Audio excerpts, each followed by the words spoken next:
ごきげんよう、上川薫です。今回取り上げる話題は、ウクライナの戦況解説です。ウクライナ軍が南部戦線において、ロシア軍の第一防衛線を突破し、定着することができたようです。突出したウクライナ軍に対して、ロシア軍はこれを撃退しようとしたわけですが、今のところ、その攻撃はうまくいっていません。そして防衛線を突破されたことにより、ロシア軍の塹壕陣地の側面を攻撃をされるなど、ウクライナ軍に徐々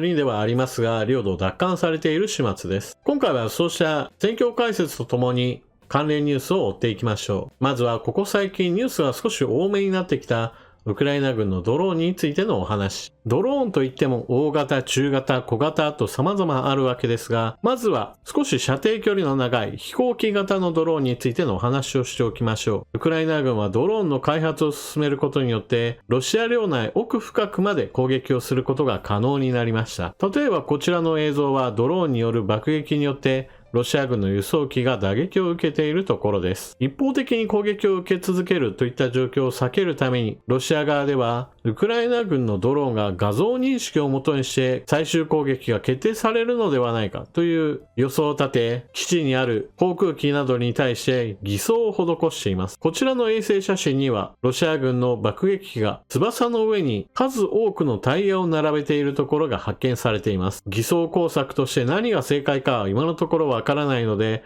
ロシア軍も手探りで様々なことをしているのでしょう。そしてインターネット上では、ウクライナ軍がどの場所に対してドローンで攻撃したか、地図に印をつけている人がいます。今のところウクライナ軍のドローンは、距離が近めである国境近くに攻撃をしていることが多いわけですが、ここ最近はようやくそれよりも遠いところへと攻撃し始めています。ただ、モスクワ周辺に少し攻撃が集中しているので、もう少しばらけて軍の施設やもしくは軍需産業そのものに対する攻撃を行ってほしいものです。そしてウクライナ軍のドローンの話題としては、ここ最近注目されているのが段ボール製の突撃型ドローンです。こちらは段ボール製ドローンのテスト映像。ドローンが爆発した後、その下の方向に様々な飛散物が飛び散っています。段ボール製ドローンが目標としているのは、歩兵やもしくは戦闘機やヘリといった装甲の分厚くないものです。特に現代の戦闘機は、装甲などが強化はされていませんから、穴だらけになってしまうとそれだけで整備に送られて使い物にならなくなってしまいます。そして段ボール製のメリットは何といっても費用が安いということです。例えばミサイルが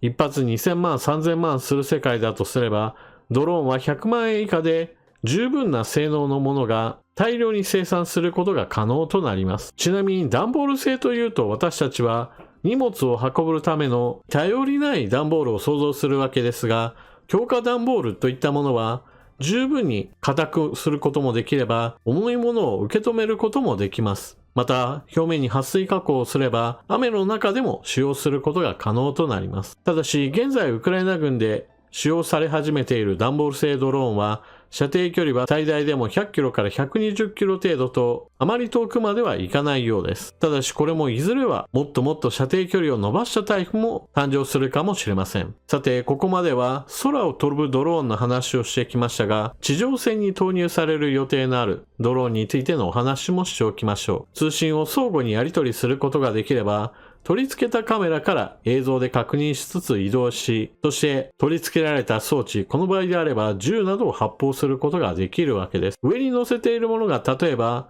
地対空ミサイルであればヘリコプターなどを狙うこともできるでしょうし、銃以外のグレネードランチャーであるとか、もしくは武装ではなく食料や弾薬類などを味方の前線に届けるといった役目にも活用が期待されます。最後に、ウクライナ軍最近取り組んでいる装甲兵輸送車や歩兵戦闘車の強化の策についての話をしておきましょう。こちらの写真はオーストラリア製の機関砲です。空から襲ってくるドローンやもしくはヘリに対する対抗策として取り付けられるものです。ウクライナの戦場においては突撃ドローンは大量に出現しますから、これらをいちいち値段の高い地対空ミサイルで排除するのはちょっと現実的ではありません。ですから機関砲で防護を固めるというのが非常に重要なのです。また、空に対する対応だけで機関砲が使われるわけではありません。水平射撃をすれば当然のように地上戦にも投入することができます。もちろん地上戦の主役としては戦車があればこのように機関砲で戦う必要はないわけですが、ウクライナの戦場は東部戦線、南部戦線合わせて1000キロにも及び、すべての戦役に大量の戦車を配置することはかなり困難です。ですから、欧米から供与された歩兵戦闘車や装甲変異輸送車、これらに機関砲の砲塔を後から付け加えるというのもウクライナの工夫の一つです。なお、今流している映像は、もともとウクライナ軍が持っていた装甲変異輸送車にウクライナが国産の砲塔を後付けしたものです。それでは戦況マップを使った現在の情勢について見ていきましょう。こちらについては戦争研究所の発表しているものを引用させてもらっています。そこにどの地域がどのあたりの話なのかを分かるために番号を振っています。まず東部戦線、ロシア軍が攻勢に出ようとしているクピャンスク戦役。こちらのロシア軍の攻撃は少しずつ弱体化しています。その理由というのが、この地域にいるロシア軍は援軍として南部へといくつかの部隊が引き抜かれているからです。ロシア軍としてはこの地域で前進し、ドンバス地方を制圧したいといった願いが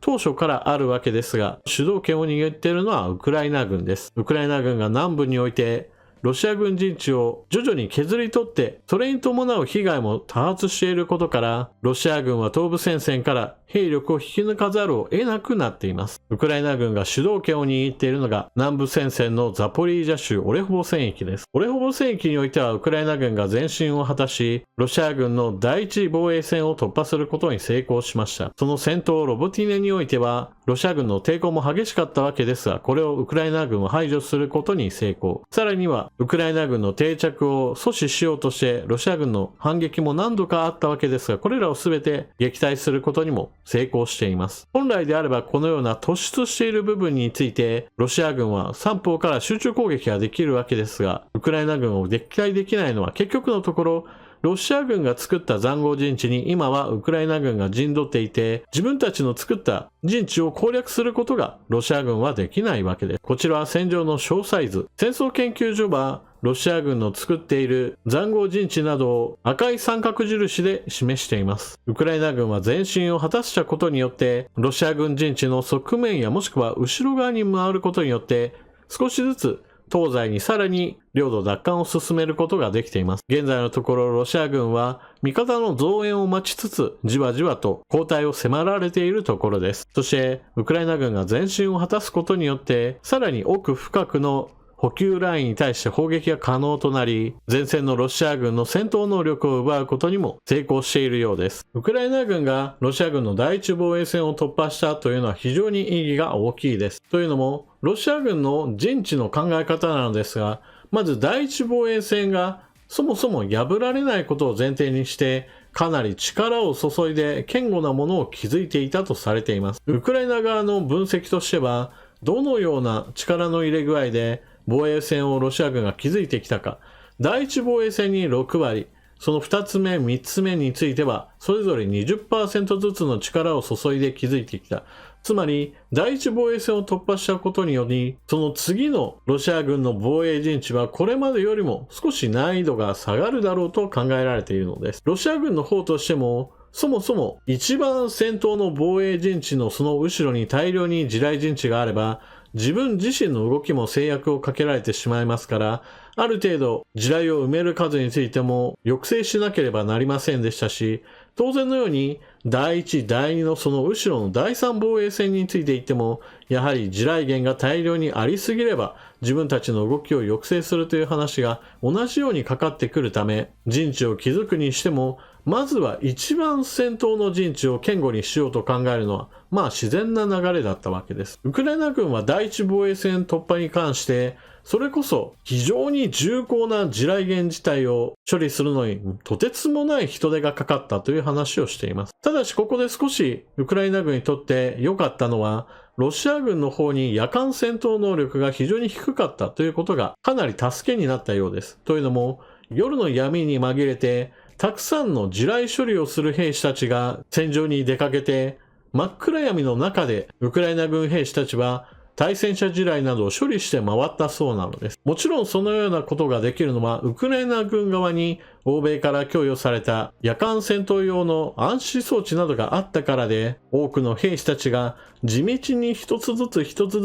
地雷を処理して道を切り開いていったといったことがようやく実を結んだわけです。ただ、だからといって第二防衛線も突破するのもあっという間だろうとはちょっと話は進みません。地図を使った戦況解説の時も言いましたが、ロシア軍の方も突破されたことにより、南部の守りを固めねばと東部から、もしくは同じ南部戦線のヘルソン州からも部隊を引き寄せて防衛部隊の増強に力を注ぎ始めています。ですから南部戦線における戦いはまだまだ激戦が続くことでしょう。そのような戦いをいわば補助する形で、今回ご紹介したようなドローン兵器などが前線や後方を撹乱し続け、ウクライナ軍が優勢になるような手助けになれば良いと思います。ドローンは決して主力兵器ではありませんが、もはや戦場に欠かせない一要因だと言えるでしょう。というわけで今回の動画はここまで。ウクライナ軍が南部戦線においてロシア軍の第一防衛線を突破、そして突出した部隊を撃退しようとしたロシア軍の試みは今のところ失敗し続けています。今後の戦況の推移にも注目していきましょう。というわけで今回の動画はここまで。最後までご視聴いただきありがとうございました。